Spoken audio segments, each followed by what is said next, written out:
Shalom semuanya. Ya, boleh agak gini. Ya, saya ditolong Pak karena ketinggian yang tidak sampai 160 ini. Baik, di tangan saya, sebelum saya sharing karena Pak Hendra ada minta saya sharing pagi ini dan sudah dikasih tema ternyata. Temanya adalah Kingdom Leadership. Waduh. Ya, kalau bicara leadership ini bukan sembarangan ya, tentunya harus ada perenungan dan melihat ke belakang apa yang Tuhan selama ini telah kerjakan dan tentunya dengan berbagai referensi yang ada. Saya mulai dengan hal yang seperti ini. Bicara soal kepemimpinan ini, tapi saya mulai dengan barang yang saya pegang ini, kecil mungil ini. Bapak Ibu semua tahu saya pegang apa ini? Kunci. Ya. Ini benda yang sangat kecil, tidak besar, tapi kalau ini kita gunakan dengan tepat, maka dia bisa membuka pintu yang besar. Setuju ya? Dia bisa membuka pintu yang ukurannya ribuan kali daripada kunci ini. Kingdom leadership, semuanya dimulai setia perkara kecil. Karena Yesus berkata, kalau kamu setia perkara kecil, maka aku akan mempercayakan dan memberikan kepadamu perkara-perkara yang besar. Bapak yang kasih Tuhan, jadi jangan remehkan prinsip kunci ini. Nah, sekarang saya akan masuk secara per definisi. Saya mencoba merenungkan, karena buku-buku tentang leadership begitu banyak sekali. Ya. Saya suka membaca buku-buku leadership, salah satunya dari John Maxwell, saya suka sekali. Dan kita belajar sama-sama bahwa leadership is influence. Kepemimpinan selalu bicara tentang pengaruh. Tapi saya renungkan, pengaruh yang bagaimana yang seharusnya, yang biblical, yang sesuai dengan standar firman Tuhan. Maka saya menemukan, sebetulnya kepemimpinan itu, apalagi bicara kingdom leadership, yaitu secara per definisi ini sederhana ya, definisinya, tapi saya harap kita mudah mengingatkannya. Dan kita dengan setia mulai hal yang kecil untuk bisa menggenapinya. Kepemimpinan yang menyatakan pengaruh, tetap ada pengaruhnya. Tapi pengaruh yang bagaimana? Ini menjadi pertanyaan. Pengaruh langsung. Langsung dari apa? Pemerintahan Kristus sebagai Raja. Ini penting sekali untuk kita pahami.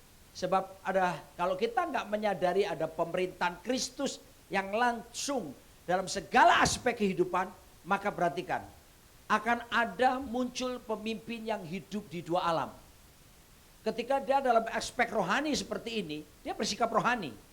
Tapi waktu dia doing business, sama sekali prinsip rohaninya itu tidak dibawa dan tidak dipraktekkan. Semoga tidak terjadi di sini. Itu banyak di kutub utara bagian pedalaman, yang diam dalam gua-gua tepi jurang 500 meter, perempatan jalan dan gang buntu. Saudaraku dikasihi Tuhan, berbicara tentang kerajaan, kata kerajaan itu dalam bahasa Ibrani adalah radah. Bahasa Yunaninya basileia.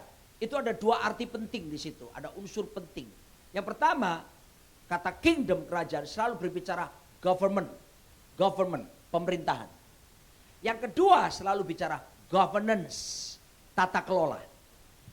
Jadi ketika seorang pemimpin hidup dalam prinsip kerajaan Allah, yang pertama, dia harus menyadari bahwa ada pemerintahan kerajaan Allah yang senantiasa real, nyata di dalam kehidupannya. Tidak ada rohani sekuler. Bapak Ibu, Ibu lagi. Bapak-bapak, saya harus beritahu bahwa pemikiran, pemisahan rohani sekuler itu pola pikir Grego-Romanya. Pola pikir Yunani juga termasuk.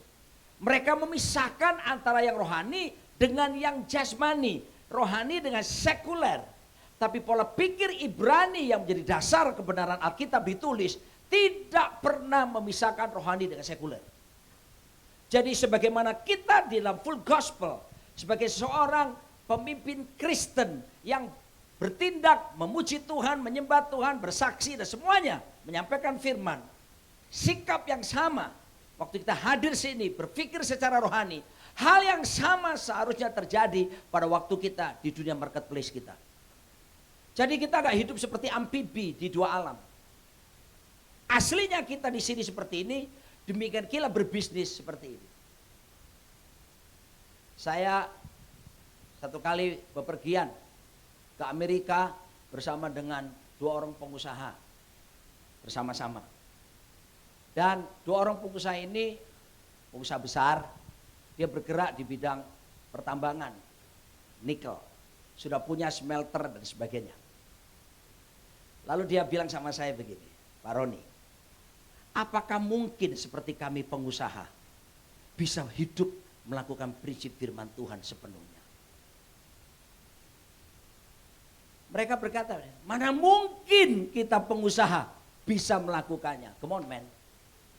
Jadi saudaraku, saya nggak sangka bertahun-tahun mereka jadi pengusaha Kristen, tapi mereka berpikir bahwa prinsip-prinsip Alkitab itu tidak bisa sepenuhnya dijalankan dalam dunia bisnis. Saya mau katakan pada saudara, ini pola pikir Yunani saudaraku. Memisahkannya. Dan ini tidak berpikir secara biblical mindset. Sebab itu semua kita harus kembali seperti apa yang Tuhan inginkan.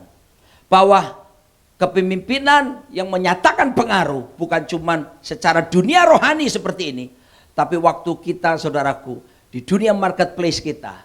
Waktu kita, I'm sorry to say like this, ngurus pajak, kita bersikap seperti itu. Waktu kita berinteraksi di rumah kita dengan keluarga kita.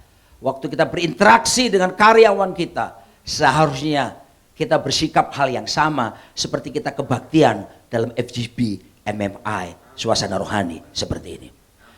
Sebab kalau enggak saudaraku, maka kita akan menjadi pemimpin-pemimpin yang main topeng semuanya. Kita akan, maaf, bahasa saya itu agak kasar, tapi ini yang Yesus suka marah itu.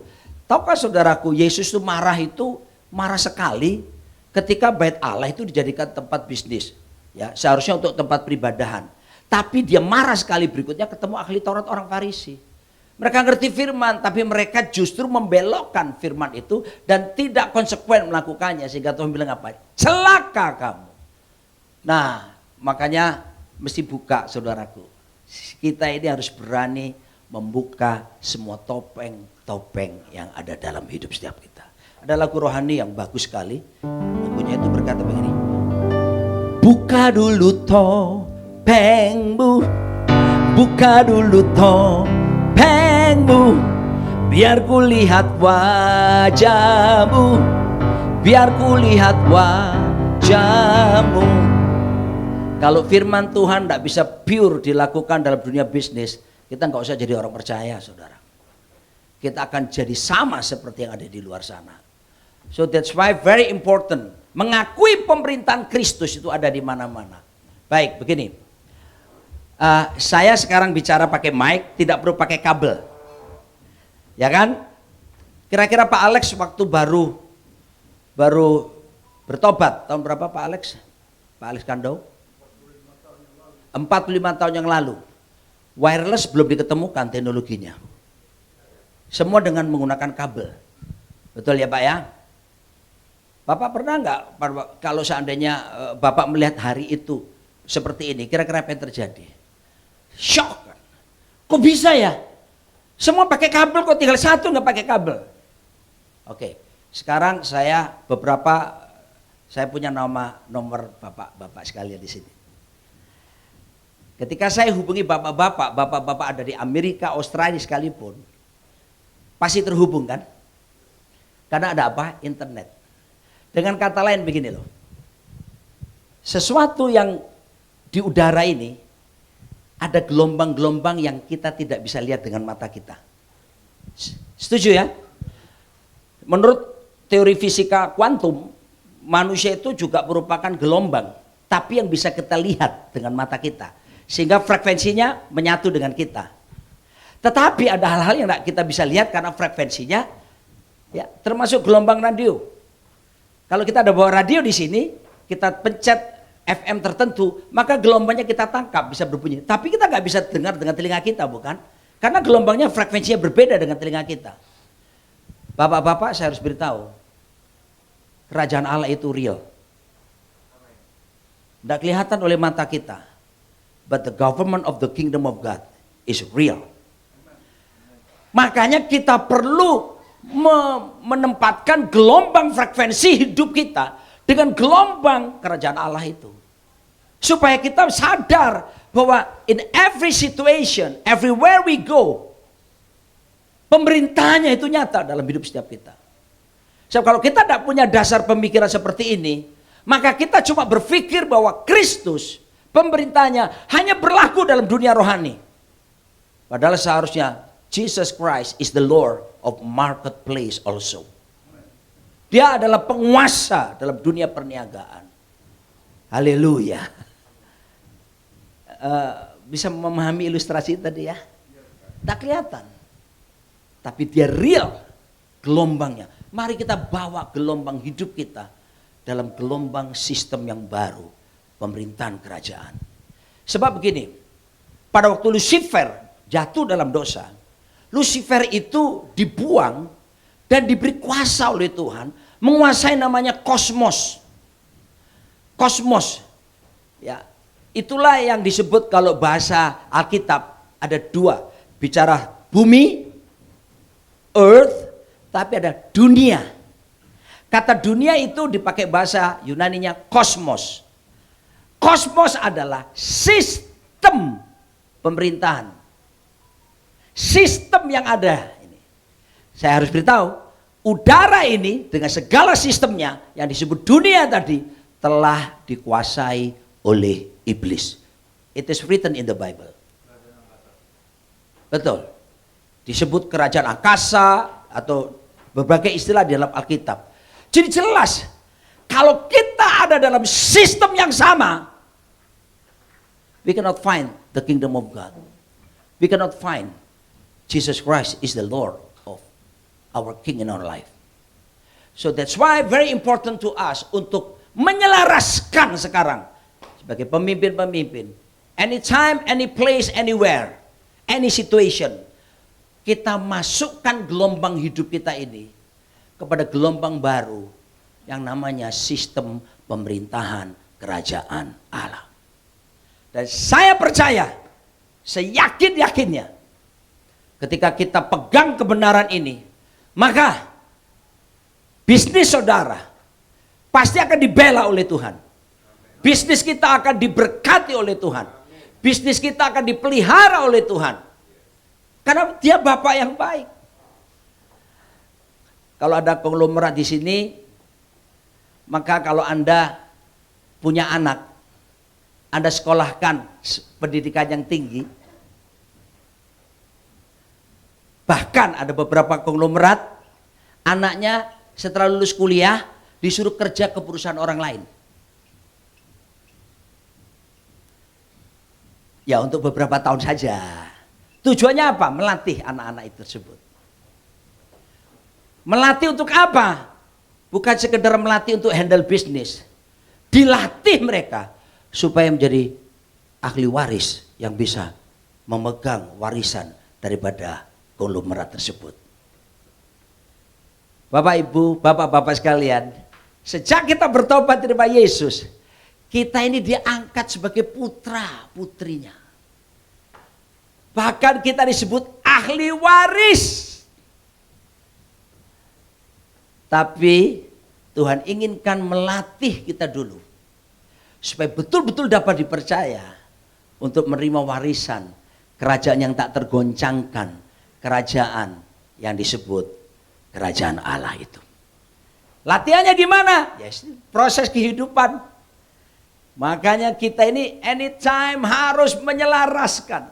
Ada kemampuan untuk membuat kita menyelaraskan diri. Kalau enggak saudaraku, begini. Dalam dunia penerbangan ada istilah 160 rule. Peraturan 160. Ya. Pak Ikili pasti sering terbang ya. Apalagi masa mudanya. Saudara, apa peraturan 160? Kalau pilot tidak memperhatikan sistem navigasi dengan baik, maka setiap 60 mil dia terbang, akan ada deviasi penyimpangan daripada tujuan 1 mil. Kalau dia terbang 120 mil, maka akan penyimpangan dari tujuan 2 mil. Kalau dia terbang 180 mil, 3 mil. Jadi kelipatan 60 mil, penyimpangannya 1 mil. Desember kemarin saya pulang dari Los Angeles, mengunjungi anak-anak dan cucu-cucu di sana. Saya terbang langsung dari Lex menuju ke Changi, 17,5 jam perjalanannya. Saya tidak bisa bayangkan kalau pilot hari itu tidak memperhatikan sistem navigasi dengan baik. 17,5 jam perjalanan, berapa ratus mil itu, saya tidak mendarat di Changi, Singapura. Saya mendarat di Tiongkok, Cina sana, saudara. Bapak, Ibu, Bapak-Bapak, perhatikan baik-baik. Kalau kita tidak terus menyelaraskan frekuensi gelombang hidup kita dengan frekuensi kerajaan Allah, kita pikir kita berjalan lurus, tapi Alkitab bilang ujungnya menuju jurang maut. Kita tidak akan pernah sampai kepada destiny yang memang Tuhan tetapkan kepada setiap kita. So that's why leadership adalah kingdom leadership. Mereka-mereka yang mengakui pemerintahan Kristus langsung sebagai raja dalam seluruh aspek hidupnya. Itu government-nya. Tapi yang kedua jangan lupa governance. Governance bicara tata kelola. Bapak-bapak lebih pintar jauh. Saya mengetahui manajemen karena saya kuliah dulu di Fakultas Ekonomi Erlangga Surabaya. Saya mengambil jurusan akuntansi dan belajar pula manajemen. Ya, Bapak Ibu, tata kelola begitu penting. Maaf ya, saya sering melihat dalam dunia kegerejaan ada orang-orang rajin berdoa, rajin menara doa, tapi utangnya nggak beres-beres. Ada orang rajin sekali sembahyang, tapi hidupnya gali lubang tutup lubang. Pasti ada pertanyaan besar. Dan setelah saya renungkan, kenapa kok tidak selesai-selesai masalah ekonomi mereka? Masalah tata kelola, masalah manajemen. Karena sebetulnya waktu Tuhan menciptakan manusia itu supaya mereka berkuasa, let them have dominion. Kata dominion itu radah tadi itu, artinya government, pemerintahan Tuhan dalam hidupnya, tapi juga dia diberi kemampuan mengelola. Maaf Bapak-Bapak, apa yang tidak kita kelola dengan baik-baik dalam diri kita, semuanya akan diambil. Saya ulangi ya. Segala sesuatu yang tidak kita kelola baik-baik di dalam hidup kita, semuanya akan diambil. Sebab itu mari kita kelola hidup kita. Kelola waktu kita. Kelola pola pikir kita. Saya suka sekali tadi itu lagu marsnya FGB tadi itu ya. Bait pertama tadi bilang apa? Berjubah pujian, tapi yang kedua ini keren. Apa? Ketopong keselamatan. Saya coba cari kan senjata perlengkapan itu kan ada banyak ya. Berisi iman, ketopong keselamatan, pedang firman, kaki berkasuka kereta, memberitakan Injil, lalu kemudian ikat pinggang kebenaran gitu kan. Ini kok ketopong keselamatan ya. Ini terjemahan dari Amerika atau buat sendiri Indonesia. Saya pengen tahu siapa yang membuat lagu ini. Yang dia lihat ini kalau untuk Mars FGB ini kok malah satu yang disebut dengan Helm of Salvation, ketopong keselamatan ini. Saudara, saya juga setuju loh dengan lagu itu. Karena apa? Disinilah ada yang disebut dengan pola pikir kita, belief system. Semuanya ada di sini.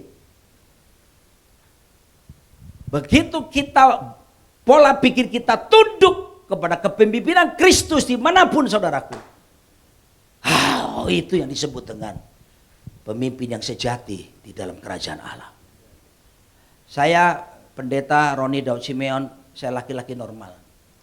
Sampai sekarang Pak, saya masih bergumul, berperang dengan apa yang saya lihat dan apa yang saya pikirkan. Kalau ada 3 dosa besar yang Alkitab katakan 1 Yohanes pasal 2, keinginan mata, keinginan daging, keangkuhan hidup. Saya banyak bergumul di yang nomor 1, keinginan mata. Sebab mata saya ini sensitif sekali. Nggak tahu kenapa, dan sampai hari ini saya mesti disiplinkan mata saya. Kalau lihat cewek cantik, seksi gitu, lewat, saya kok masih lihat terus gini. Dan bahayanya seringkali tiba-tiba muncul di pikiran saya, pikiran yang bukan-bukan. Yang najis itu muncul saudaraku. Come on man, aku ini sudah sekian tahun jadi hamba Tuhan. Tapi disitulah peperangan rohani saya dan saya harus mendisiplin pikiran. Dan itu perlu latihan yang terus menerus setiap hari. Saya harus menyelaraskan. Oh Pak Alex sama rupanya ya, 91 tahun. Oh saya pikir cuma saya. Oh Tuhan, 91 tahun masih berperang. Gak baca darahku. Manusia badani boleh merosot. Tapi manusia batini ya terus kuat di dalam Tuhan. Jadi mari kita pertama sadari gelombang pemerintahannya nggak kelihatan. Tapi dia real ada.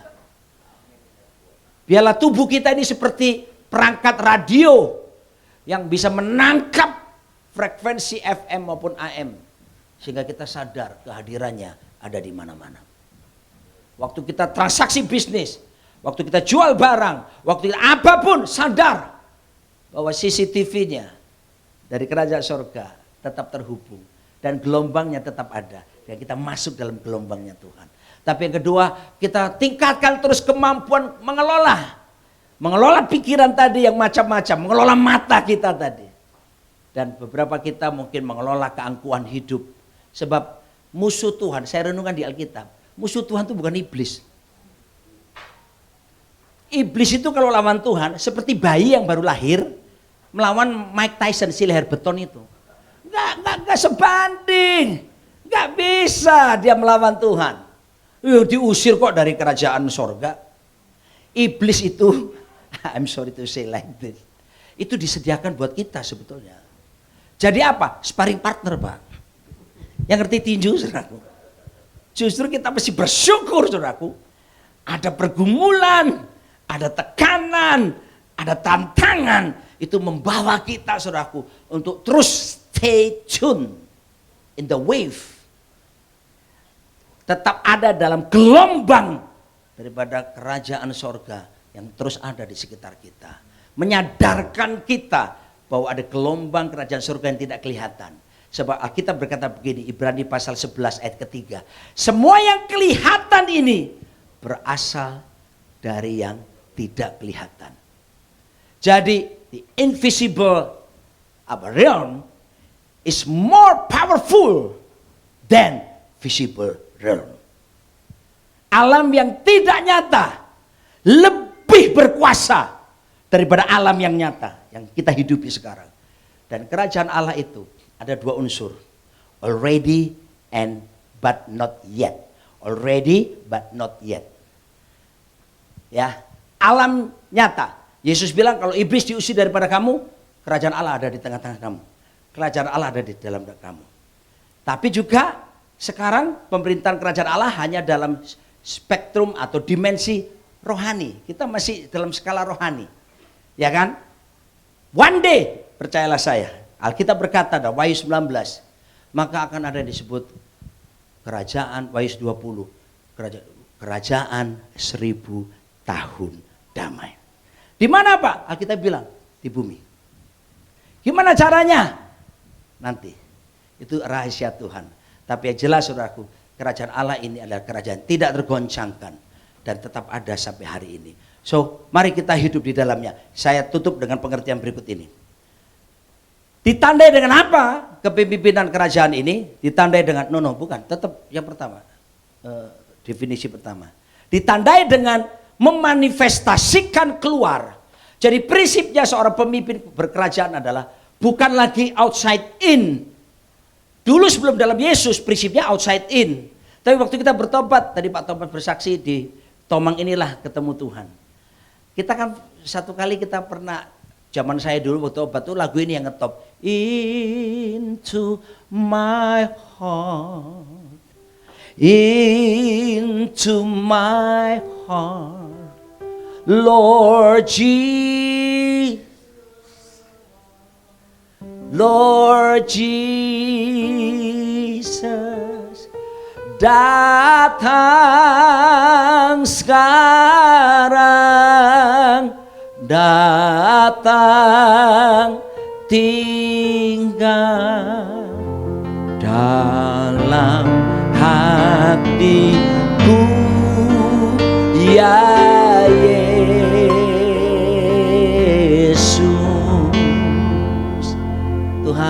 masuklah dalam hati, ampuni aku. Lalu kita mengalami pengalaman yang disebut lahir baru waktu itu. Outside in, but right now cara kerjanya bukan outside in lagi. Because Jesus Christ is already inside of us.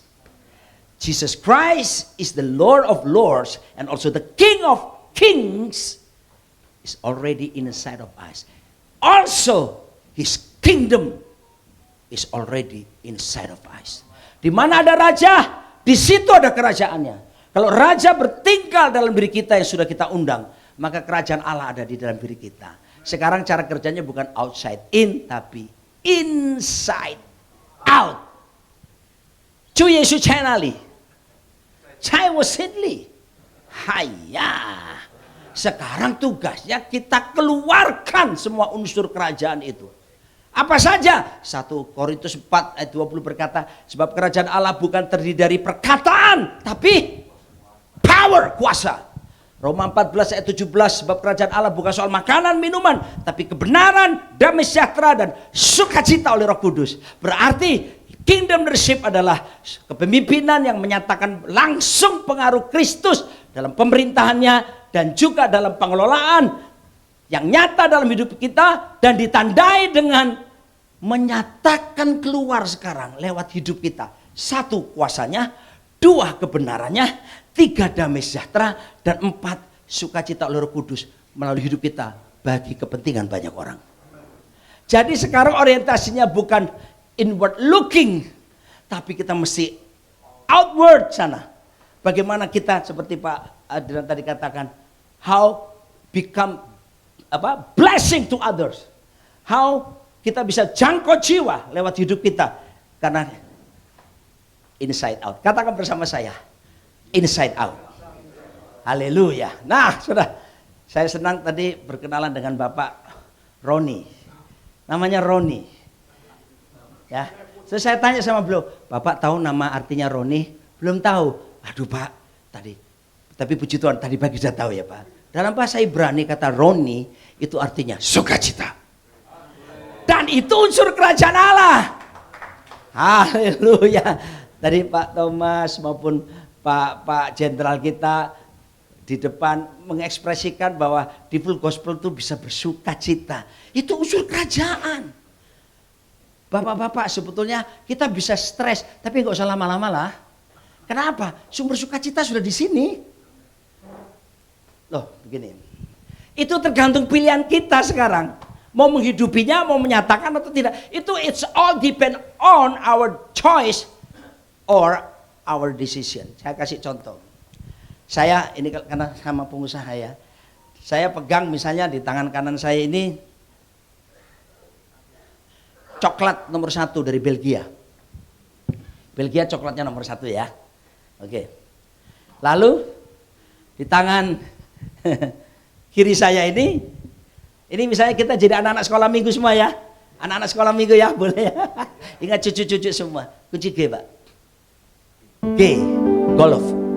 Anak sekolah minggu dengar-dengaran, turut orang tua, terlebih Tuhan. Itulah tandanya anak yang manis nanti masuk surga, terima upahnya. Yeay, gitu kan. Ya, anak-anak tepuk tangan. Ya, kita. Saya ini berdatang ini, adik-adik kakak bawa coklat nomor 1 dari Belgia.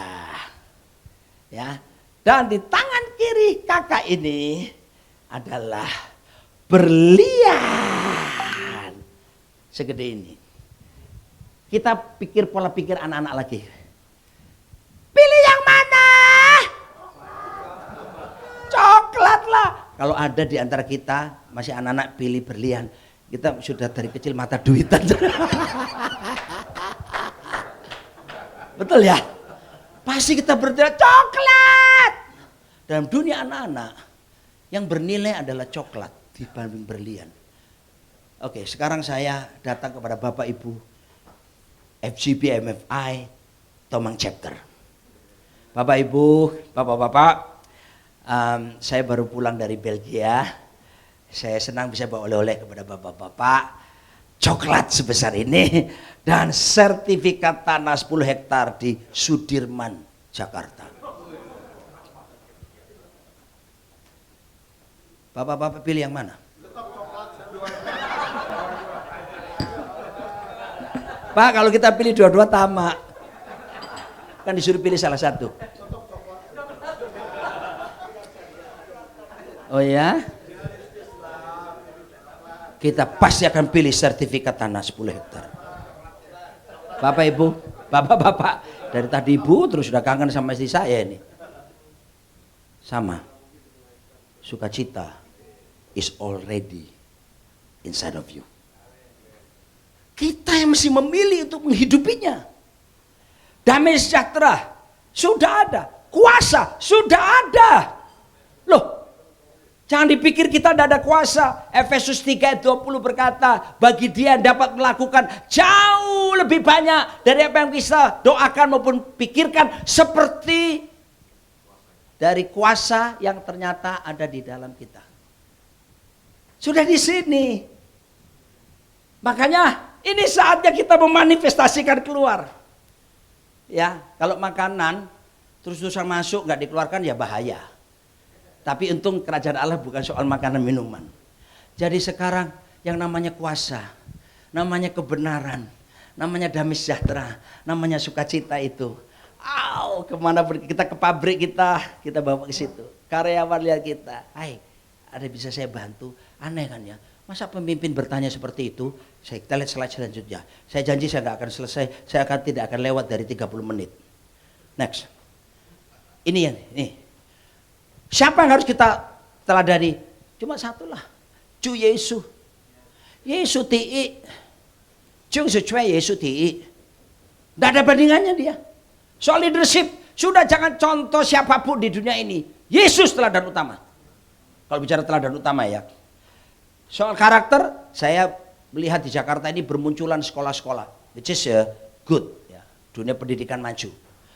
Dan banyak mereka menjanjikan pendidikan character building katanya. Kalau ada cucu kita yang mau sekolah, tolong suruh tanyakan character buildingnya teladan siapa yang diajarkan di sekolah itu. Kalau pelajaran character building bukan Yesus Kristus, maaf buat saya, jangan disekolahkan di sekolah itu. Sebab untuk bicara karakter, yang utama kita mesti belajar dari satu pribadi namanya Yesus Kristus. Coba full gospel, permisi kata, banyak kita bos-bos perusahaan, tapi inilah gaya kepemimpinan kingdom leadership, gaya Yesus. Pertama, bersikap sebagai pelayan. Yesus berkata, kalau kamu ingin jadi terbesar, harus jadi hamba, jadi pelayan.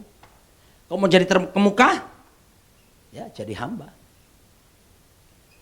Pelayanannya apa saja? Membasuh kaki murid-muridnya. Sesuatu yang tidak menempatkan dirinya sebagai yang utama dari segala sesuatu. Alkitab berkata, mengosongkan diri menjadi sama seperti manusia. Wah, ini keren. Ya. Prinsipnya apa? Melayani dan bukan dilayani. Waktu kampanye kemarin itu kan ada ya salah satu paslon ya, pelayan rakyat, pelayan rakyat. Cuma saya yang kalah dia. Tapi saya katakan itu benar adanya. Dan pemimpin sejati sebetulnya dalam kingdom leadership, kalau saya mau lebih dalam lagi seperti kesaksian Pak Thomas, seharusnya pemimpin itu dimulai dari keluarganya lebih dulu.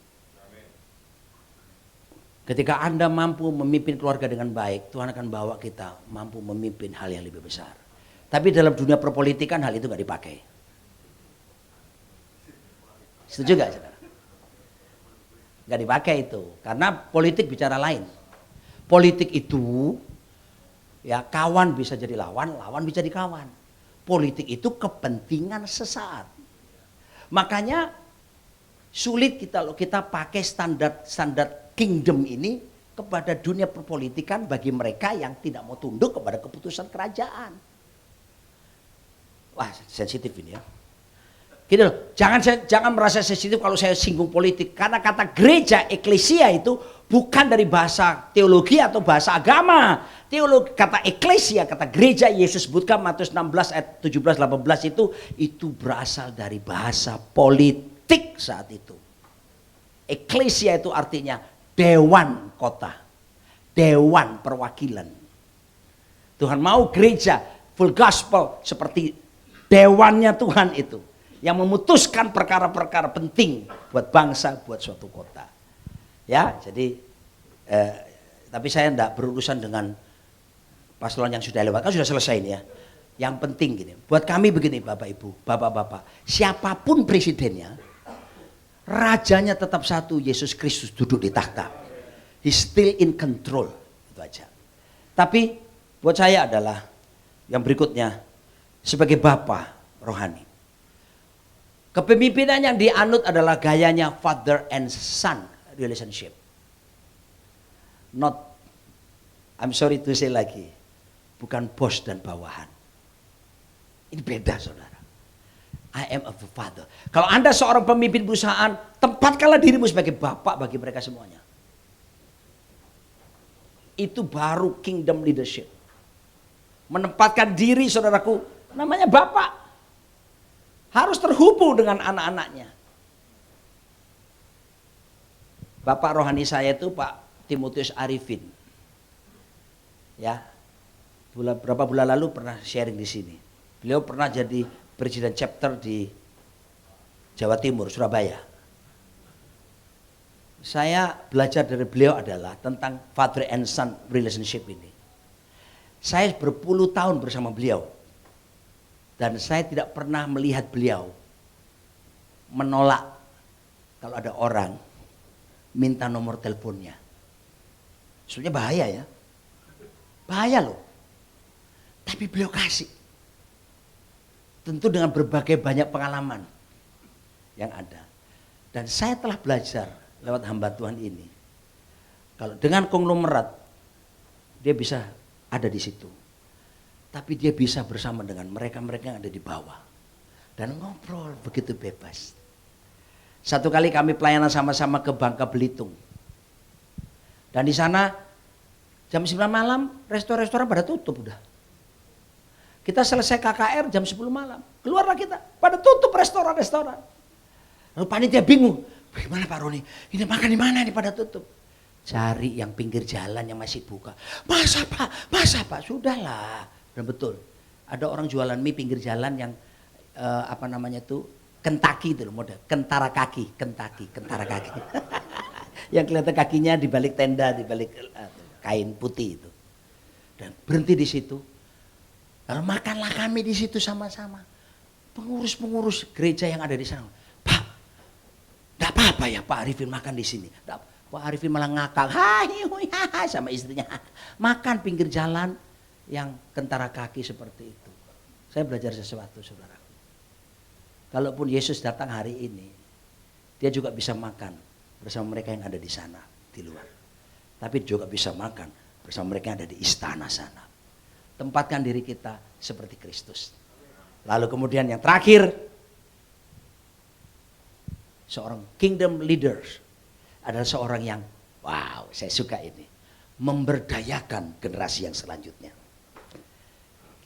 Ya, saya berdoa Tomang chapter ini akan banyak diisi orang-orang muda. Yang kita perlengkapi. Haleluya.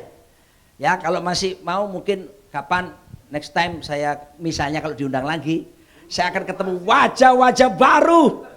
Anak-anak muda, pengusaha-pengusaha muda, milenial-milenial yang ada di tengah-tengah kita, dan mereka pun nanti di sini ngomong visi misi FGB MFI. Mereka juga nanti akan duduk di sini. Karena bapak-bapak telah mempersiapkan mereka. Bukannya saya bosan ketemu dengan bapak-bapak yang duduk di situ terus sama. Nah, maksud saya adalah ini waktunya kaderisasi. Ini waktunya kita fathering, membapai milenial pengusaha-pengusaha tersebut. Yang masih muda itu. Saya tahu ada yang bagian anak muda. Tapi mari saya buat statement. Yang kemarin sempat kita ucapkan sama-sama dengan Pak Jonathan Patiasina dalam konvensi wilayah Kelapa Gading dan sekitarnya itu. Nah, saya dan Pak Jonathan Patiasina jadi pembicara di sana. Pemuda bukan cuma pemimpin masa depan, pemuda juga pemimpin masa kini. Persiapkan mereka. Sekarang kita dalam dunia leadership, kita kenal istilah intergenerational leadership. Kepemimpinan antar generasi. Di gereja sekarang Pak, kita nggak bisa yang kayak saya kepala 5, hampir 6 ini, cuma memutuskan kita beberapa orang yang sudah rambut putih, lalu kita putuskan, pelayanan pemuda harus begini, pelayanan sekolah minggu harus begini. Sudah nggak zamannya sekarang Pak. Zaman begitu berbeda. Pola pikir anak-anak muda kita. Saya punya 3 orang anak milenial, 30 tahun, 28 tahun, dan 22 tahun. Nggak sama seperti saya. Saya khotbah seperti ini, misalnya sebutkan Yunani apa, googling langsung mereka. Cek. Papanya bener nggak? Pak, tadi papa kurang lengkap memberitahu informasi bahwa begini-gini. Kalau kita pendeta atau siapapun hamba Tuhan nggak belajar, selamat malam saudaraku. Ketemu anak-anak milenial. Dan sekarang kalau kita rapat di gereja, seharusnya seperti ini. Pemimpin yang duduk di meja, misalnya kalau bundar seperti ini, maka di situ ada yang mewakili 20-an tahun. Ada yang mewakili 30-an tahun. Ada yang mewakili 40-an tahun. Ada yang mewakili 50-an tahun ke atas. Dan disitulah kita bahas bersama-sama. Dengerin apa yang mereka katakan. Lalu kita putuskan eksekusi bersama-sama. Dengan anak-anak muda yang menjadi pemimpin di gereja. Maka pergerakan ini akan terjadi. Ya, Tomang chapter, saya berdoa tahun ini juga akan muncul pemimpin-pemimpin muda. Pengusaha-pengusaha muda. Yang telah dimuridkan, dilatih. Dan di generasi. Untuk apa? Saya tutup dengan satu kata penting. Supaya ada legacy. Bahasa Indonesia belum ada ya. Nggak ada ya Pak ya. Legacy. Nggak ada. Legasi itu bahasa Indonesia. Kalau bahasa Inggris kan cuma diterjemahkan warisan. Tapi kalau dalam prinsip Alkitab, legacy adalah warisan rohani yang dapat dipindah tangankan dari generasi yang satu ke generasi yang berikutnya. Saya ulangi. Legacy adalah warisan rohani yang bersifat kekal yang dapat dipindah tangankan dari generasi yang satu kepada generasi yang berikutnya. Sebentar lagi saya percaya Tomang chapter akan memberikan legasinya kepada pengusaha-pengusaha muda, yaitu warisan rohani yang bersifat kekal yang selalu dapat dipindahkan generasi yang satu kepada generasi yang berikutnya. Selamat pagi. Selamat menjadi pemimpin berkerajaan. Tuhan Yesus memberkati.